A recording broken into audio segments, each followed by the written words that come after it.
Heute wollen wir uns ein Forschungsprojekt näher anschauen, die Datenfabrik NRW, die Datenfabrik Nordrhein-Westfalen. Das ist aber nicht irgendeine virtuelle Fabrik oder eine Demofabrik bei einem Forschungsinstitut wie unserem, sondern das sind tatsächlich reelle Produktionsstätten, aber bei Schmitz Cargobull und bei der Firma Claas. Und von Claas habe ich heute jemanden da, nämlich den Jan Godesar, der ist dort Vice President für Digitalization and Process Manufacturing. Und mit ihm will ich einmal mal durchsprechen. Was ist eigentlich die Datenfabrik? Werden da Daten hergestellt? Warum ist auch die Datenfabrik die Grundlage für KI-Use-Cases, insbesondere in der Produktion? Und was ist eigentlich dieses Enterprise Architecture Management, worüber alle sprechen, aber nur die wenigen können das so richtig erklären. Und ich glaube, mit Jan haben wir heute den richtigen Experten dabei. Herzlich willkommen, Jan. Hi. Hi. Ja, schön, dass du heute da bist, dass wir einfach mal so über das Thema Daten, KI und auch Datenstrukturen und die gesamte Infrastruktur, was ja nicht nur ein technologisches Thema ist, sprechen können. Aber vielleicht vorher, weil für mich ist das ganz selbstverständlich, was Claas macht, aber vielleicht kannst du in ein, zwei Sätzen nochmal sagen, was macht eigentlich die Firma Claas? Ja, Firma Claas, Hauptstandort in Hasewinkel, im schönen Kreis Gütersloh, also nicht ganz weit weg von hier. Wir bauen seit über 100 Jahren richtig coole Landtechnikmaschinen. Sieht man hier seit 50 Jahren auch unseren Feldhäcksler. Da bin ich schon mal gefahren. Den Jaguar schon mal gefahren? Ja, beeindruckende Maschine, wenn man da oben drauf sitzt. Auf alle Fälle. Genau, und produzieren an 9 Standorten weltweit, von Amerika über Frankreich, Deutschland, Ungarn bis hin nach China.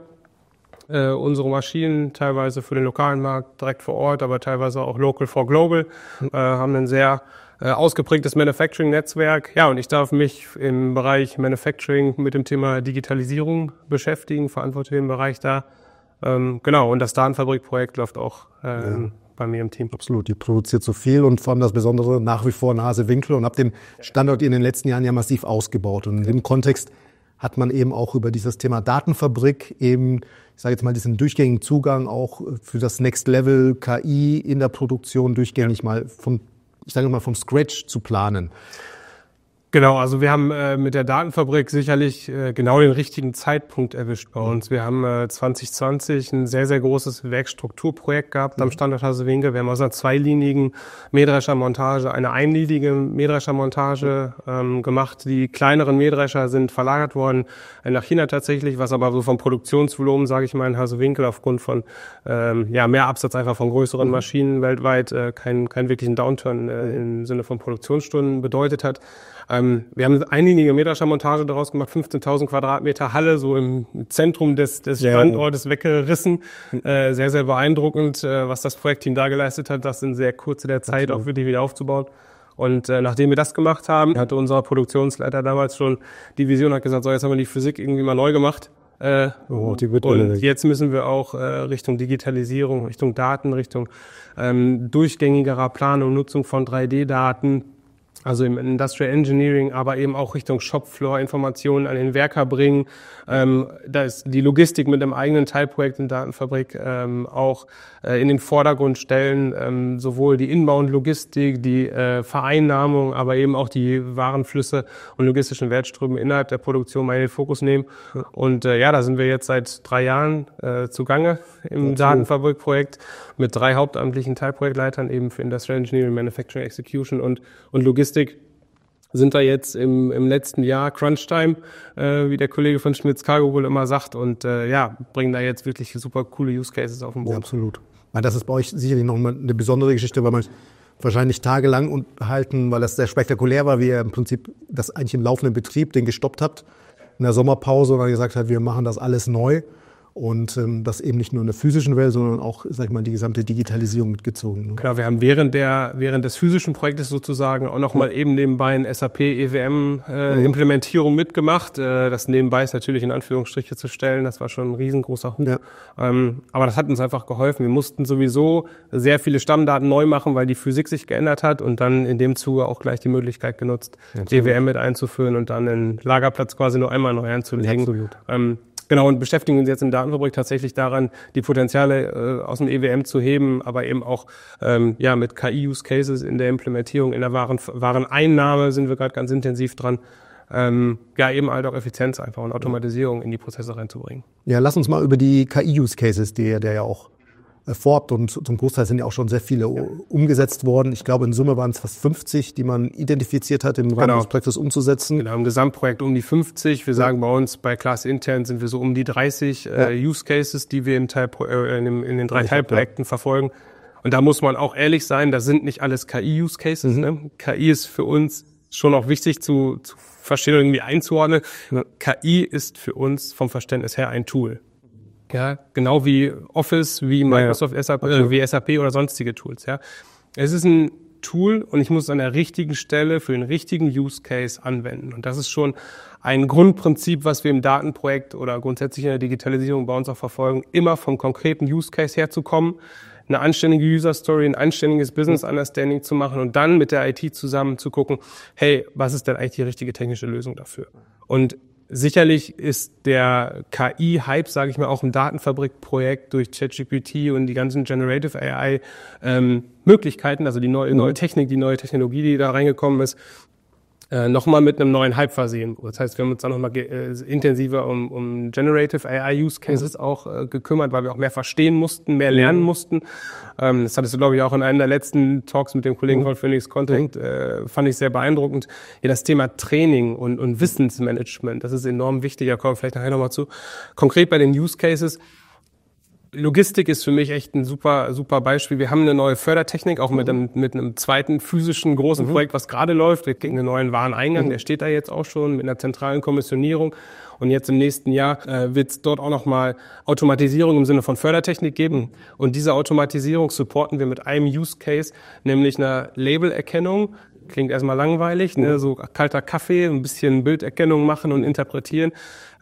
Tatsächlich ist das eine Kombination aus 3 KIen, die da laufen. Also einmal Behälter erkennen, dann, wenn man so einen Behälter mal sieht, der in den Logistikketten der Welt unterwegs ist, ne, da hat er nicht nur ein Label, das, was ich sehen möchte, sondern dass der hat multiple Labels der drauf von unterschiedlichen Orten, wo er mal gewesen ist. Und ich muss das richtige Label für uns erkennen. Und dann muss ich das Label interpretieren, dass dann die dritte KI-Logik, die bei uns quasi drauf läuft, um daraus dann den Wareneingangsprozess, also die Wareneingangsbuchung quasi zu automatisieren. Ja? Und natürlich gibt es da auch nochmal Sachen, die nicht richtig erkannt werden. Da gibt es einen physischen Sideway, wo der Mitarbeiter nochmal reinschauen, nochmal drüber gucken und das dann nacharbeiten sozusagen.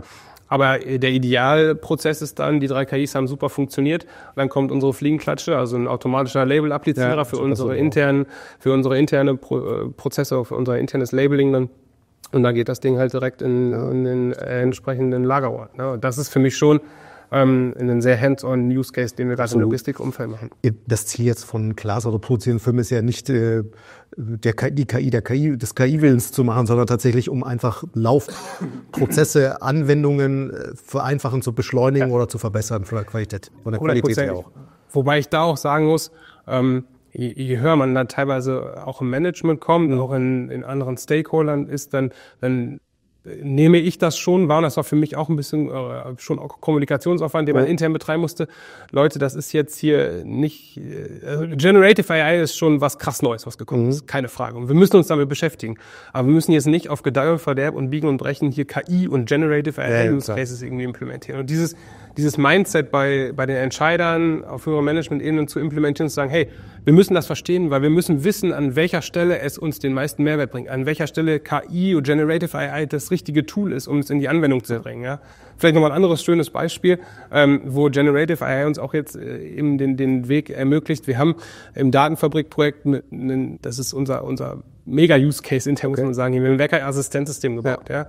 Wir haben total simpel angefangen. Ja, wir haben eine Liste, die der Teamsprecher sich jeden Tag ausgedruckt hat, ne?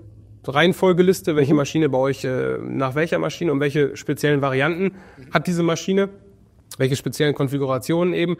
Und an meinem Stand, in meinem Bereich hier für meine Jungs und Ladies, die bei mir arbeiten, welche Varianten sind denn der Aufwandstreiber? Auf welche muss ich da hinweisen? Hat sie einen Textmarker genommen, hat die angemalt. Ja? Und wenn er mal die falsche Farbe genommen hat, dann haben die das falsche angebaut. So ja, klar. Also ein sehr physischer, manueller Prozess. Wir haben ihn digitalisiert. Wir haben ihn quasi ins SAP gebracht. Die Varianten konnte der Teamsprecher sagen, okay, die Variante möchte ich gerne getaggt haben. Die werden wunderschön visualisiert und haben dieses Produkt weiterentwickelt, haben da 3D-Daten angereichert, zeigen also das Produkt, was er bauen muss, quasi ihm vor Ort an. Ja. Haben Q-Probleme, die in der Vergangenheit aufgetaucht sind, mit visualisiert. Wir haben Engineering-Changes, die einlaufen, ihn visualisiert. Also immer so, ihn aus seiner Routine rausgeholt, immer dann, wenn er Informationen braucht. Der Meinung der Teamsprecher zumindest, ja. Und jetzt kommt der nächste, also wir sind simpel angefangen, einem konkreten Use Case, haben das immer agil weiterentwickelt, dieses Tool. Und jetzt kommt der nächste Schritt und sagt, okay, alles klar, vielleicht kriegen wir es sogar hin, dass wir ihm sowas wie ein GPT-Agent an die Hand, ein Werkassistenz-Agent an die Hand geben können. Deine Top-Fragen, die du vielleicht haben könntest. Wie muss ich Aufkleber 4711 an der Maschine 0815 montieren oder aufkleben an der Stelle? Ja? Und darüber zu sagen, okay, wir haben schon ganz viele Dokumentationen, aber wir haben so viele Dokumentationen, die diese Informationen den Mitarbeitern genau an der richtigen Stelle, zum richtigen Zeitpunkt, die 6 Rs, zur Verfügung zu stellen, das ist was vielleicht uns auch eine GPT abnehmen kann. Ja? Oder so ein Daily Summary zu machen. Ja. Was sind meine Maschinen, auf die ich heute achten muss, ja? Um in der Zeile eingeben können oder vorgefertigte Fragebausteine ihm auch zu geben, um dann automatisch mit einer GPT quasi da die Antworten generieren zu lassen. Das ist für mich ein wunderschönes Beispiel, wie aus einem Non-KI-Use-Case sozusagen dann trotzdem mit gutem Feedback von den Werkern und Kollegen auch noch mehr sich entwickeln kann. Ja, absolut. Jetzt wollen wir heute nicht nur über Use Cases sprechen, weil ich meine, da können wir viele aufzählen. 30 Stück alleine bei euch in der ganzen Datenfabrik sind es dann irgendwie an die 50 und manche sind mehr KI, manche weniger KI. Auch das haben wir festgestellt. Ich glaube, einer der ersten Use Cases war, dass ich mir erinnern kann, war die automatische Nummernschilderkennung, glaube ich, auch von den LKWs, die auf den Hof fahren und solche Sachen. Aber da fängt es ja schon an. Ne? Also es muss halt einfach schnell Mehrwert geben. Das ist, glaube ich, auch wichtig, gerade im Kontext in der Produktion. Aber damit man das alles machen kann und vor allem diese Freiheit haben, jetzt bauen wir noch einen Use Case, jetzt machen wir einen Use Case noch größer, muss man ja ein bisschen was machen. Und man muss investieren. Und man muss in Strukturen, in Prozesse investieren, in Organisation. Da sind wir auch schon bei dem Thema Enterprise Architecture Management ein bisschen. Also man braucht auch einen Architekten für das Unternehmen, sage ich jetzt mal. Kannst du vielleicht in 2, 3 Sätzen nochmal sagen, was ist aus deiner Sicht Enterprise Architecture Management und warum ist das bei euch jetzt in diesem Kontext so wichtig?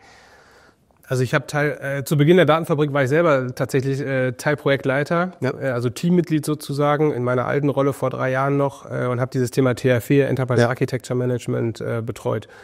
Da wir das Datenfabrik-Projekt in einer Gesellschaft bei Class nur laufen lassen, sage ich mal mit Fokus in Hasewinkel und nicht in den anderen 8 Standorten bei Class, war das unglaublich schwer, diese Aufgabe und dieses Verständnis für Enterprise Architecture Management nur aus Business-Perspektive einer Gesellschaft zu verstehen und auch in der Organisation irgendwie verständlich zu machen. Hier deine Jungs aus dem IEM, die haben super Arbeit gemacht, Jonas und Jonathan, die haben mich da immer wieder getriezt und gesagt, Jan, irgendwie, das denk noch mal weiter, das müssen wir noch mal besser verstehen, warum siehst du da jetzt nicht so einen riesen Mehrwert drin, warum kriegen wir da irgendwie den Turn nicht? Und jetzt bin ich vor einem Jahr in eine globale Rolle gegangen, bin also für alle Standorte businessseitig zuständig, habe bei mir ein Product Owner Netzwerk, mein IT-Portfolio-Partner hat ein Solution Owner Netzwerk und wir machen das immer im Tandem, also Business und IT immer zusammen für bestimmte Aufgabenpakete. Ja, es gibt also Logistik, Product Owner, Solution Owner, es gibt Produktionsplanungskollegen, die sich dann im Endeffekt immer für Teilprozesse oder Teilbereiche der Wertschöpfungskette in der Manufacturing verantwortlich fühlen. Und dann ist ein bisschen bei mir der Groschen gefallen. Okay, Jan, jetzt bist du mit deinem IT-Portfolio-Partner verantwortlich für so ein gesamtes Portfolio und du hast Bausteine gebildet, hast Verantwortlichkeiten gebildet. Und jetzt gibt's also Product Owner, die kommen vielleicht aus einer lokalen Rolle in so eine globale Rolle. Die haben vorher schon eine Rolle für eine Business Unit gehabt, also irgendwie 6 Standorte, wo ich früher auch war. Und kennen schon irgendwie 6 Standorte. Jetzt kommen noch mal irgendwie 2, 3 Standorte dazu. Und die erste Frage, die von den Leuten so kam, ja, Jan, mit wem muss ich denn jetzt sprechen eigentlich an Standorten? Und wir haben hier EWM im Einsatz. Wie machen das denn die anderen Standorte? Ich habe gesagt, ja, am besten mit Menschen sprechen. Ja, und da bleibe ich auch immer noch bei. Und das ist auch die Überschrift über EAM bei uns. Ja, die Menschen müssen mitgenommen werden. Ja, merke aber in meiner Rolle jetzt auch, wir brauchen da mehr Struktur. Ja, so, und dann, das war so mein Status, als ich in eine neue Rolle reinkam und nach den ersten Monaten. Und dann machen wir jetzt hier Ende 25 machen wir S4HANA-Migration. Und aus der IT kam, lustigerweise genau wie bei Schmitz auch, aus der IT kam so der Push, wir müssen Enterprise Architecture Management machen. Das haben die so nicht genannt, aber wir müssen mehr Transparenz in unsere IT-Applikationen bekommen. Wir müssen mehr Transparenz haben, wie viele Schnittstellen hat eigentlich unser ERP-System, was wir von R3 nach S4 transformieren wollen. Haben dann diese Aufgabe oder diesen Aufwand betrieben auf IT-Seite. Unsere Kollegen im Bereich IT haben dann sehr coole, schlanke, sage ich mal, Power Automate-Lösungen gebaut fürs Enterprise Architecture Management. Also wir sind auch nicht bei LeanIX oder haben die großen Lösungen da eingekauft, aber haben uns das im Endeffekt selber gebaut. Immer auch schon die Business-Seite mitgedacht. Ja. So, und auf einmal kam dann diese Transparenz hoch. Da habe ich gesagt, okay, alles klar, das ist ja so die eine Hälfte vom Enterprise Architecture Management. Ja, irgendwie so aus der operativen S4-Brille getrieben, sage ich mal. Und dann, sage ich mal, als die Solution Owner angefragt waren, hier, schreibt doch mal auf, welche Applikationen habt ihr da, wie arbeiten die Systeme miteinander, welche Schnittstellen gibt es, waren ja natürlich auch in enger Abstimmung mit dem Product Owner, auch mit der Frage, okay, an welchen Standorten machen wir das denn eigentlich so und an welchen vielleicht auch nochmal anders, welche Transaktionen werden an welchen Standorten genutzt, ja, welche müssen wir überhaupt testen, welche können wir auch abschalten, also all diese Fragen kamen im S4-Kontext hoch und können nachher mit Enterprise Architecture Management auch beantwortet werden. So, was wir jetzt machen, ich habe bei mir im Team einen businessseitigen Portfolio-Architekten und der beschäftigt sich jetzt in diesem Geschäftsjahr bei uns damit, tatsächlich ist morgen ist der Kickoff dazu, die Business-Seite des Enterprise Architecture Management in den Fokus zu rücken, weil wir brauchen in diesem Gesamtportfolio auch businessseitig eine Struktur. Ja, wir sind gerade noch im SAP ME Rollout, danke SAP, auch das leider abgekündigt, auch da müssen wir oder bietet SAP als Nachfolger die Cloud-Lösung an, also SAP Digital Manufacturing. Wir müssen uns also damit beschäftigen, welche Business-Prozesse, welche Capabilities, welche Fähigkeiten im Business gehen mir denn eigentlich verloren, wenn ich morgen meine SAP ME-Applikation nicht mehr habe. Ich sage mal so seerosenmäßig, ich ziehe an der Applikation SAP ME und unten drunter baumel irgendwie so die Business-Applikation oder die Business-Capabilities, die daran hängen. Und diese Transparenz auf einen Klick, die haben wir heute einfach nicht. Ja, wenn wir solche Fragestellungen haben, dann geht's los. Okay, wir sprechen mal mit den Standorten. Jetzt haben wir globale Rollen. Ja, die haben wir jetzt seit einem Jahr. Und die brauchen das einfach als technisches Werkzeug, damit sie schnell und effizient aussagefähig sind. Dann kann ich das natürlich auch noch, wir fangen jetzt erstmal an mit 2, 3 Proof-of-Concept-Bereichen und bewerten dann Richtung Anfang oder Ende erstes Quartal nächsten Jahres haben wir so einen Haltepunkt und sagen dann für uns, okay, welche Benefits haben wir davon? Lohnt sich der Rollout auf das gesamte IT-Portfolio Manufacturing? Und tatsächlich, letzte Woche noch dort gewesen, unser M-Team supportet uns da extrem. Das ist eine Geschichte, die zur internen Organisation, zur internen Fähigkeit, schnelle Entscheidungen und Transparenz, Reports erzeugen zu können. Dafür braucht man das. Ja, damit oft was wir natürlich in den Vordergrund stellen, Kunden, dafür habe ich wahrscheinlich nachher keinen Kunden, der einen Jaguar mehr kauft, aber vielleicht kriegen wir es dann durch hin, den Jaguar günstiger zu produzieren, weil wir einfach intern effizienter sind. Und das ist etwas, was uns hoffentlich in Zukunft helfen wird, da bin ich mir sicher, da brauche ich nicht hoffentlich sagen. Und diese Zusammenarbeit zwischen Business und IT, die wird dadurch einfach gestreamlined und effizienter. Ja, absolut. Ich meine, bei ERM sagt man ja tatsächlich, es schafft einfach diese Transparenz. Ja. Und das hast du jetzt ja sehr schön ausgeführt, an welchen Stellen und wie wichtig das auch ist. Wenn man sie nicht braucht, dann ist eher erstmal so ein Thema, warum macht das überhaupt einer? Und dann kommt aber der Punkt, wo man es relativ schnell braucht. Und dann wäre es zu spät, eigentlich damit anzufangen. Ne? Also deswegen ist das schon etwas, was man immer in Vorleistung erstmal macht. Aber das Potenzial ist natürlich groß, die Transparenz. Aber wenn wir auch mal wieder an die KI-Use-Cases und an die ganzen Punkte denken. Also wie schaffe ich denn wir können uns ja auch nicht nur von Use Case zu Use Case hangen. Am Ende des Tages muss es ja eine KI-befähigte Organisation sein. Das funktioniert natürlich auch nur, wenn man einen vernünftigen Bauplan für seine Strukturen, für seine Datenobjekte, sage ich jetzt mal, auch irgendwo pflegt und aufbaut. Oder wie ist deine Erfahrung? Oder was erhoffst du dir auch nochmal für die nächsten Jahre daraus? Also ERM ist für mich definitiv eine Investition in die Zukunft. Wir hatten das nicht zu Beginn der Datenfabrik. Ja, hatte ich ja gerade schon ausgeführt. Was wir aber zu Beginn der Datenfabrik hatten, ist eine unglaublich gut vorbereitete IT-Architektur. Das heißt, wir haben schon seit mehreren Jahren ein Data Science Team. Das hat jetzt auch den Flag Business AI noch mitbekommen. Das heißt, mit jeder Fragestellung, die Richtung KI geht, wie implementiere ich etwas, mit welchen technischen Möglichkeiten kann ich die und die Fragestellung oder Use Cases beantworten, wir hatten immer eine Antwort. Und das ist für uns auch einer der Erfolgsfaktoren für die schnelle Umsetzbarkeit von Use Cases in der Datenfabrik. Wir haben ein super Data Science Team und die Infrastruktur war einfach da. Und für uns war klar, wir sind Microsoft Azure, wir sind in dem Microsoft-Kontext unterwegs und das war einfach gesetzt. Das heißt, wir konnten da sehr schnell in Deployments gehen, wir konnten sehr schnell Bildannotationen machen etc. pp. Und da waren wir in Vorleistung. Ich persönlich, vielleicht muss ich mich da die nächsten Jahre auch noch aufschlauen lassen, aber für mich persönlich birgt jetzt EAM nicht ein riesengroßes Mehrpotenzial für KI oder sonstige einfache Digitalisierung, sag ich mal. Wir müssen unsere IT-Architektur irgendwo im Griff haben. Das ist mein Ansinnen und das von meinem IT-Portfolio-Kollegen natürlich auch, Sachen nur einmal zu entwickeln und dann zu skalieren. Genau den gleichen Weg machen wir jetzt mit den Datenfabrik-Use-Cases auch. Ja, die laufen nur an einem Standort. Ich bin nächste Woche in China an unserem Standort in Gaomi und der Teilprojektleiter fürs Datenfabrikprojekt, der Timo, der war jetzt mit den Kollegen seit 2 Wochen im Austausch und Werkeassistenzsystem. Wir haben das aufgrund unserer globalen IT, wir haben das schon so gebaut, wir können oben ein anderes Werk auswählen, einen anderen Arbeitsplatz auswählen, dann kommen Daten halt aus China hoch. Ja, und das erhoffe ich mir einfach an jedem anderen Standort. Und natürlich, wenn ich jetzt nicht so eine global aufgestellte IT vielleicht habe als Unternehmen, dann kann mir so ein EAM umso mehr Mehrwert bieten, weil dann muss ich vielleicht 2 verschiedene ITs in einen Technologie-Stack nachher irgendwie harmonisieren, in ein OData-Service, um jetzt mal technisch zu werden aus dem SAP, damit die Daten immer aus den gleichen Tabellen für alle Werke gezogen werden. Das war mir besonders wichtig, ne, und das habe ich in meinem Datenfabrikprojekt gesagt, hier Leute, ja, wir machen das jetzt erstmal in Hasewinkel und das ist auch das, wo wir die Sachen primär umsetzen, ja, aber lasst uns bitte bei der Architektur immer schon eben diese globale Skalierung, auch in der alten Rolle schon, immer schon mitdenken. Ja, ja, absolut. Und ich meine, dadurch, dass ihr so eine globale IT habt, ab dem Prinzip, wart ihr beim ERM, habt ihr es nicht so benannt, aber wer war da schon dabei? Ne? Also ich würde mal sagen, es gibt viele, die haben das nicht oder denken es nicht so oder quälen sich damit, weil sie gar nicht merken, dass es eigentlich dazu eigentlich auch eine Fachrichtung gibt, die sich damit beschäftigt, wenn es auch Werkzeuge, Tools gibt, die jetzt eigentlich verfügbar sind und auch einen gewissen Stand der Technik gibt, den man nutzen kann. Das ist nicht alles Rocket Science in dem Bereich. Aber auch da muss man aufpassen, dass man sich nicht abschrecken und erschlagen lässt. Ja, absolut. Weil wenn man, das ist im Datenfabrik ja auch gestartet, wenn man da mit Theorie anfängt und Prinzipien und dann hier auch sich so Metamodelle mal anguckt, ne? Ich komme jetzt gerade nicht auf den Namen des Tools, was wir mit euch zusammen genutzt haben, kommt vielleicht gleich nochmal wieder. Aber ich habe mich einfach völlig erschlagen. Ich kriege den Elefanten überhaupt aus den Scheiben geschnitten.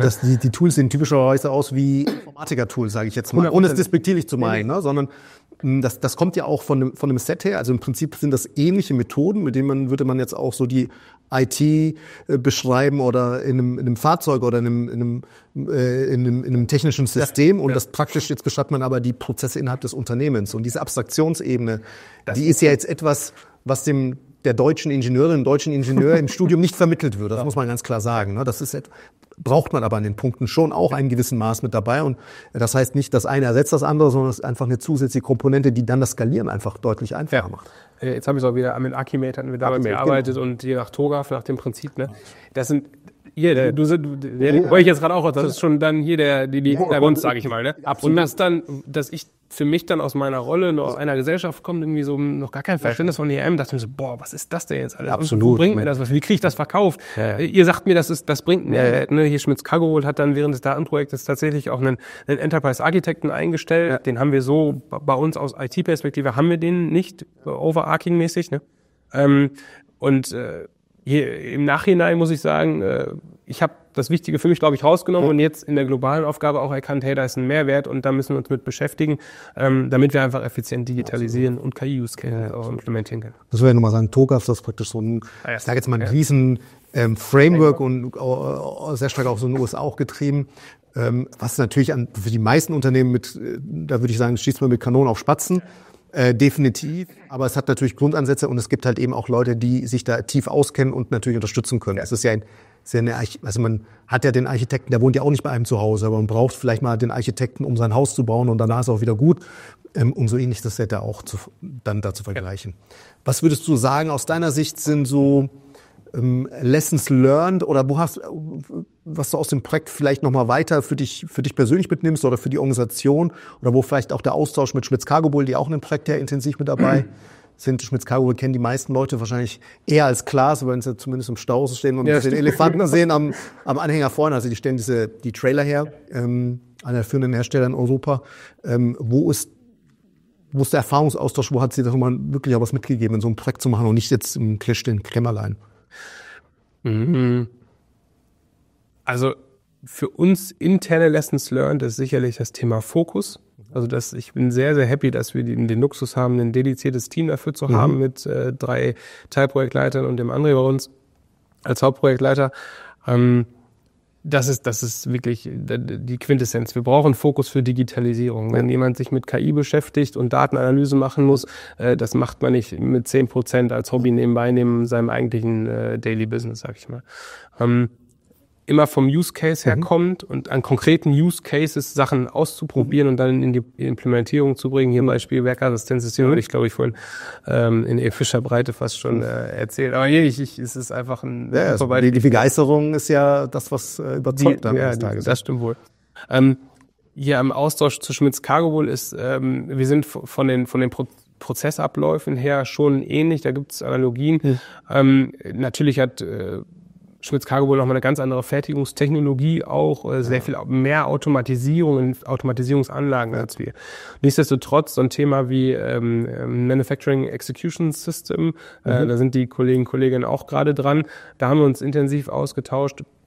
Do's and Don'ts, warum ihr so, warum wir so, warum nicht anders, wo kommt ihr her, 30 Jahre selbstentwickeltes System, ja, hatten wir auch, jetzt müssen wir das Ganze ablösen mit einem Standard-Tool, was wir bei der SAP jetzt irgendwie kaufen, ne? Ja, aber dann sind die User nicht mehr so glücklich, ja, das ist richtig und dann ist es halt nicht mehr so individualisiert für jeden Standort, für jeden Arbeitsplatz, so wie er es genau braucht. Dafür haben wir andere Benefits, dass wir schnell in der Skalierung sind, dass wir weniger Maintenance haben, dass wir standardisierte globalen Support auch anbieten können, 24/7 über die Welt irgendwo verteilt nach dem Follow-the-Sun-Prinzip. Das sind Pros und Cons, die man so machen muss. Und natürlich ist so ein Rollout von so einem MES-System standardisiert, global, nach irgendwelchen Templates, erstmal Teil der Tränen. Und jetzt ist es aber daran, dass wir da wieder mehr User-Fokus reinbringen. Und da hatten wir uns mit Schmitz auch intensiv ausgetauscht. Wie lebt ihr da? Sagen die auch, ja, gleiche Wahrnehmung haben wir auch. Das ist nicht immer schön, ja. Und das tut auch manchmal weh. Aber da ist es einfach wichtig, die User trotzdem mitzunehmen und immer nah dran zu bleiben und denen halt auch zu zeigen, okay, pass mal auf, mach jetzt mal das rock solid, sodass es funktioniert, dass wir arbeitsfähig sind und dass wir von unseren Altsystemen wegkommen. Wir mussten das auch machen, damit wir S/4HANA ready sind. Und dann können wir uns um das Thema Weiterentwicklung kümmern. Ne? Vielleicht zum Abschluss, wie wichtig würdest du einschätzen, dass man für solche Aktivitäten, die ja erstmal ein Invest in die Zukunft letztlich sind und sich vielleicht nicht sofort in den aktuellen Jahreszahlen vielleicht kenntlich machen, wie wichtig ist dafür so die Rückendeckung, ich sage jetzt mal auch der Geschäftsführung des Vorstands, ist auch ein sehr technisches Thema, wie wir jetzt in der Diskussion ja auch feststellen, wo man schon sich, sag mal, auf die Ebene von solchen technischen Prozessbeschreibungen, wo man, also ich kenne da auch den einen oder anderen CEO, der sagt, will ich gar nicht wissen, macht, soll halt fertig sein, ne? Und produziert sein zu dem und dem Zeitpunkt, und wenn ihr es nicht könnt, wieso könnt ihr es nicht, ne? Aber man muss sich schon damit befassen, dass die Komplexität schon da ist und man sich auch beherrschen muss. Wie wichtig war das für euch im Projekt? Ich weiß, der Herr Edith selber, der war ja auch mal beim Start des Projektes selber mit dabei. Wir hatten es damals auch auf dem C-Level-Ebene bei Claas mit aufgesetzt. Wie stark würdest du das einschätzen, wie wichtig das ist? Ein Erfolg. Es ist schon wichtig für den Erfolg, dass man Freiheiten hat und Rückendeckung hat, sage ich mal so. Muss ich wieder mal so ein bisschen sortieren. Also bei Schmitz nehme ich es so wahr, dass es auch sehr aus der IT heraus, hatte ich ja gesagt, so auf einmal kam es ein bisschen hoch. Ne? Ja. Die Minella und ich, die beiden, die damals auch für die TR4 zuständig waren, wir hatten beide irgendwie so wie zum gleichen Zeitpunkt so, Jan, bei uns kam was so, ja, Minella bei uns auch. Ja, warum eigentlich? Ne? Weil die IT, ich glaube, aus der initialen Phase eines ERM-Aufsetzens den größeren Benefit hat. Einfach sich selber Struktur zu kriegen. So, und dann kann man aus Business-Seite auf den Zug mit aufspringen. Das machen wir jetzt im Endeffekt ja auch. Ja. Und sagen, hey, jetzt habt ihr coole Grundlagenarbeit gebracht, die uns schnell was bringt. Ja. Und jetzt gucken wir, dass wir uns auf Business-Seite auch da entsprechend mit andocken. Der Support bei mir im M-Team ist da, habe ich, wie gesagt, letzte Woche noch abgeholt. Ich glaube, dass Management froh ist, wenn die Digitalos sich darum kümmern und den Leuten dann auch einfach Freiraum geben und sagen, tut, was euch was bringt, aber stellt bitte auch sicher, dass den Aufwand, den wir da reinstecken, dass der auch wirklich dass der Aufwand, den wir da reinstecken, auch wirklich nachher was rauskommt und dass ihr auch damit arbeitet. Weil, ihr Hand aufs Herz, ERM ist keine Eintagsfliege, das baust du nicht einmal auf, legst es dann 3 Jahre in eine Schublade, da musst du schon dranbleiben. Und ich denke schon, dass die globale Organisation bei mir auf Business-Seite und meinem Kollegen auf IT da wirklich daraus profitieren wird, wenn sie es anständig pflegen und wenn wir es richtig gut in die Umsetzung und in die Nutzung einfach einbringen. Dann rechnet es sich von alleine, wie gesagt, man so schnell. Ja, vielen Dank, Jan. Ich glaube, das ist sehr schön nochmal rübergebracht, wie man die Business-IT oder die Businesswelt und die IT-Welt eigentlich zusammenbekommt zu einem erfolgreichen, ich will jetzt nicht sagen IT-Unternehmen, ihr seid ein produzierendes Unternehmen, Landmaschinenhersteller, aber ohne IT geht es einfach nicht mehr, auch in der Zukunft nicht, in so vielen Bereichen und man wird auch damit kein physikalisches Produkt am Ende des Tages produzieren können, wenn man die IT-Seite nicht einfach im Griff hat. Ja. Vielen Dank. Ich glaube, es waren spannende Einblicke mal tatsächlich in das Geschehen bei einem führenden deutschen Unternehmen im Bereich der Produktionstechnik, auch mal reinzugucken, was die IT da momentan macht, um eben keine Daten zu produzieren, sondern Daten zu nutzen, um erfolgreich Landmaschinen zu produzieren. Vielen Dank, bis zum nächsten Mal.